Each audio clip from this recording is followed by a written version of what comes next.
Le Studio, le podcast de la MC2, Maison de la Culture de Grenoble. Entrez au cœur du spectacle vivant.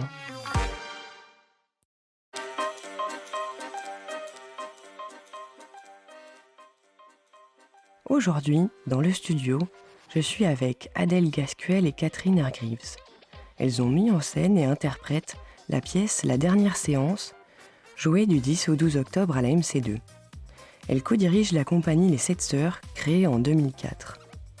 Je vous laisse vous présenter. Moi, je m'appelle Adèle Gascuel et je suis à la fois autrice, metteuse en scène et comédienne. Donc, ça va dépendre à chaque projet. Ma casquette va un peu bouger. Et j'ai récemment écrit un roman, donc j'ai également la casquette de romancière. Moi, je m'appelle Catherine Hargreaves, je suis metteuse en scène, comédienne et traductrice et aussi enseignante. Et oui, voilà, j'enseigne dans plusieurs écoles, ou en collège et en lycée, ou en université aussi. Dans cette pièce, vous citez Virginie Despentes. Comment vous a-t-elle inspirée ? Alors oui, on la cite dans la dernière séance. Tout simplement parce que par rapport au confinement, justement, comme beaucoup, on avait du temps, donc on essayait d'aller voir des penseuses et des penseurs et des autrices, des autoristes qui nous inspiraient. Et en l'occurrence, pendant le confinement, Virginie Despentes a écrit et a participé à des conférences avec... Elle était invitée par Paul B. Preciado, et elle a dit un texte, c'était l'avant-veille du premier confinement. Et c'est ce texte qu'on utilise où elle parle de comment la Terre est molle et comment on s'influence tous les uns les autres. Et donc c'est ce texte qu'on utilise dans le spectacle. Il y a aussi l'extrait d'un poète qu'on aime beaucoup, Roger Gilbert Lecomte. Donc c'est les seuls textes qu'on n'a pas écrits nous-mêmes, qui ne sont pas notre propre voix, qui apparaissent dans le spectacle. Et en fait, par rapport à ce que Virginie Despentes dit par rapport à la Terre est molle, c'est ce qui nous intéresse peut-être, ce sont les auteurs qui essayent d'écrire l'histoire différemment. Donc c'est quelque chose qu'on retrouve dans le féminisme.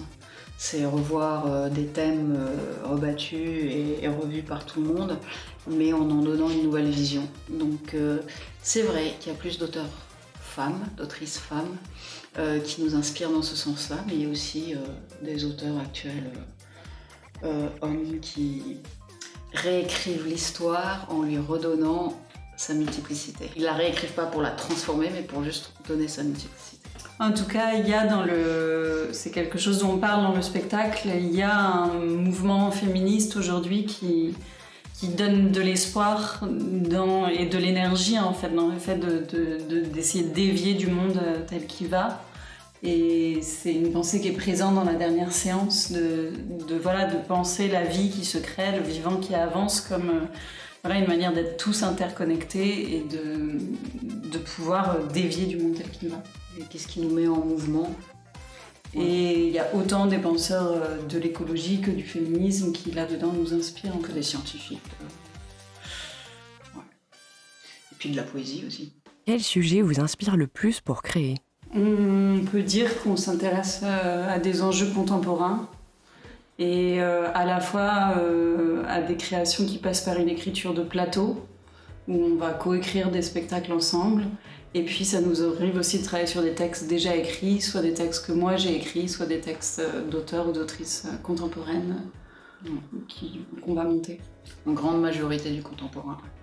Parler du confinement, c'est un exutoire pour vous ? Je pense qu'on a passé le bulldozer sur cette période qui a été le confinement et qu'à un moment donné, on a eu envie de reprendre la vie comme si de rien n'était.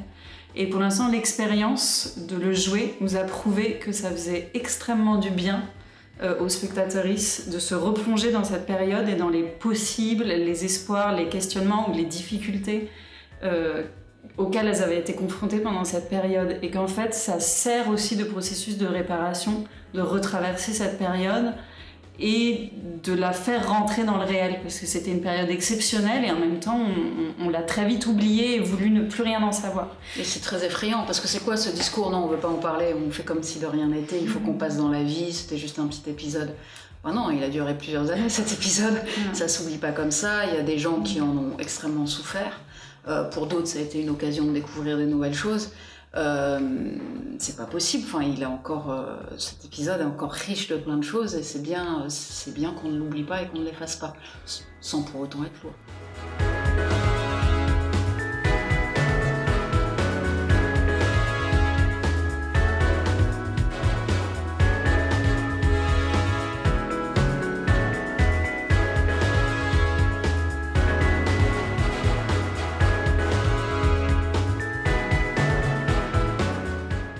Sinon, je dirais que c'est...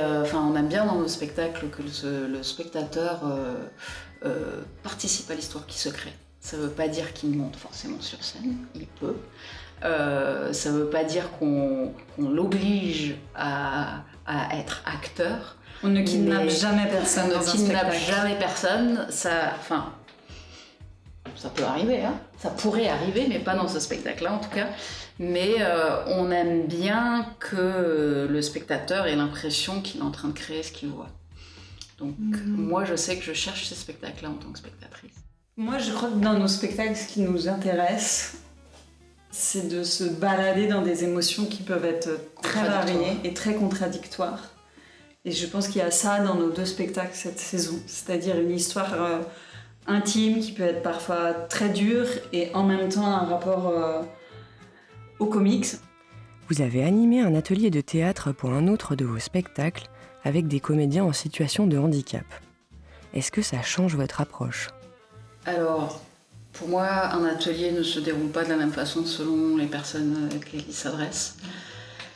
C'est un atelier là pour le coup qui s'adressait à des personnes, des comédiens et des comédiennes professionnelles.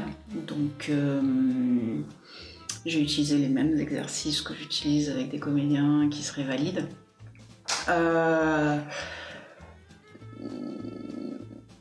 Je pense à des choses en amont et puis j'adapte au fur et à mesure aussi avec eux.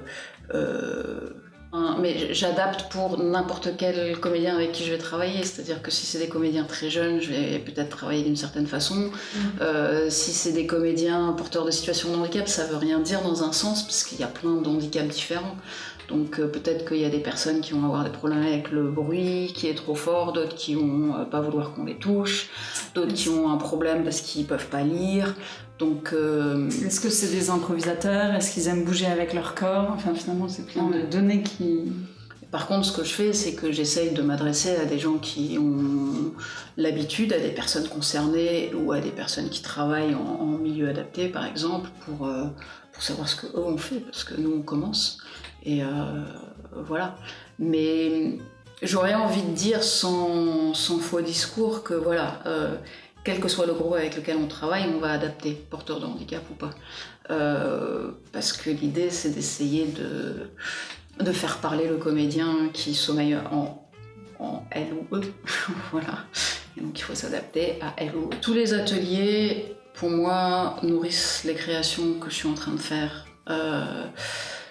Et si ça ne me fait pas, j'arrête. Voilà, parce que c'est possible. C'est-à-dire que c'est pas que j'arrête l'atelier, c'est que des fois il faut se renouveler et on sort toujours les mêmes recettes et on s'en rend pas compte. Donc je dirais que les créations nourrissent les ateliers nourrissent les créations. Cet épisode du studio est terminé.